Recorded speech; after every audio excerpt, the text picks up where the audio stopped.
हाँ भाई साहब, मोल के अंदर आप परेशान हो रहे हो तो मैं आपको बता देता हूँ। मोल के ऐसे 3 इंपॉर्टेंट फॉर्मूला जिनको अगर आपने अच्छे से समझ लिया तो विद इन सेकंड आप यहाँ पर सवाल सॉल्व कर पाओगे, और आईआईटी जेईई मेंस और नीट के अंदर लगातार यहाँ पर आपको सवाल देखने को मिलेगा।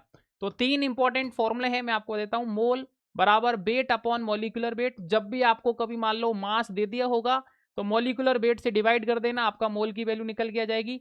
जब भी नंबर ऑफ कुछ भी आ जाए, नंबर ऑफ कुछ भी आ जाए, चाहे मॉलिक्यूल है चाहे एटम है, अब एटम की जगह इलेक्ट्रॉन भी पूछ सकता है, प्रोटॉन भी पूछ सकता है, न्यूट्रॉन भी पूछ सकता है, मतलब चाहे electron proton neutron number of कुछ भी पूछेगा तो मोल को एवोगैड्रो नंबर से मल्टीप्लाई कर देना। साथ में इलेक्ट्रॉन पूछा है तो देखो यहां पर मोल को मल्टीप्लाई करना है किससे, एवोगैड्रो नंबर से। साथ में याद रखना यहां पर जो भी पूछेगा थिंग्स, अगर प्रोटॉन पूछा है तो प्रोटॉन से मल्टीप्लाई कर देना, इलेक्ट्रॉन पूछा है तो इलेक्ट्रॉन से, न्यूट्रॉन पूछा है तो न्यूट्रॉन से। और जो एवोगैड्रो नंबर है उसकी वैल्यू याद रखना 6.022 इंटू 10⁻23।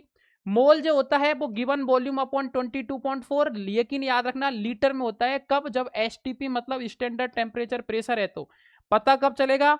तो एसटीपी की कंडीशन याद रखना, प्रेशर 1 एटीएम होता है, टेम्परेचर 273 केल्विन होता है। और अगर यहां पर वॉल्यूम एमएल में लेंगे तो याद रखना एमएल में आपको 22,400 एमएल लेना पड़ेगा।